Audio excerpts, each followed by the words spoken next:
Ay, init. Init. Grabe, sobrang init. Ang init. Grabe, sobrang init.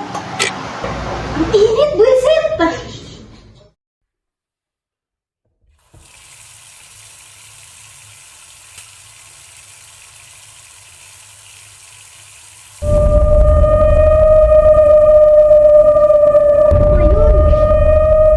Tapos di ba nagpatay hindi yung ilaw? Eh nagtakot ako din ako naligo kasi nakalimutan kong bukas yung tubig. Kuya ako rin, alam mo ba? Nang pagpunta ko sa kwarto, wala akong kasama nun. Wala kayong dito nun. Tapos yung balahibo ko to may ilaw siya. Hindi ko alam kung bakit. Tapos alam mo, nung nasa kwarto na ako, ang init, ang bigat sa pakiramdam. Kaya binuksan ko lahat ng appliances. Kasi parang may nakadagan sa'yo kahit wala ka namang kasama. Alam mo yung feeling na yun.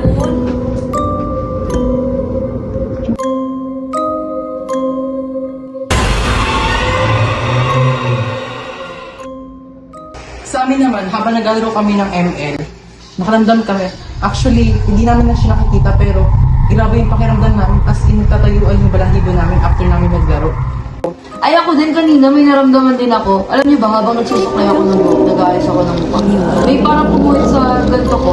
Tapos hindi ko na lang siya pinansin kasi baka kung ano lang naman, baka ganit, guni-guni ko lang. Tapos nagmamadali na rin ako nun. So, kaya umalis na lang din ako, hindi ko na siya pinansin. Pero nung lumabas ako nung buhok, piling ko may naiwan ako. Pero nung pagtingin ko, wala naman talaga siya. Pero may guni-guni kasi akong parang may naiwan talaga akong nakasaksak or something. Hindi ko naramdaman yung mga naramdaman mo. Mas nakakatakot ko yung naramdaman ko eh. Ano? JB, may parcel ka!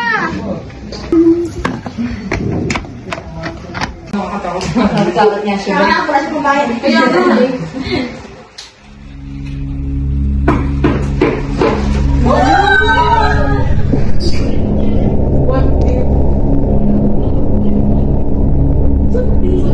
May sama niyo.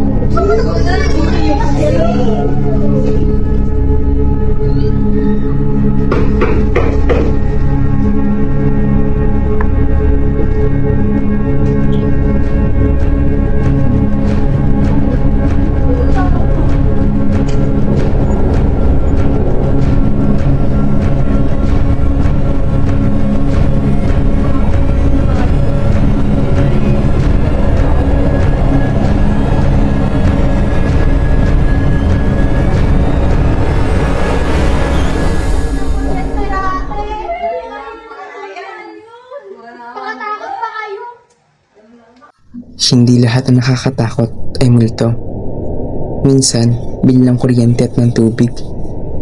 Dahil ang multo, nawawala. Ang bill, hindi.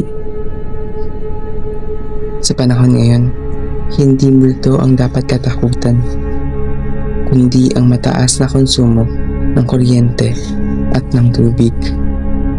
Kaya naman, let's learn to conserve electricity and water.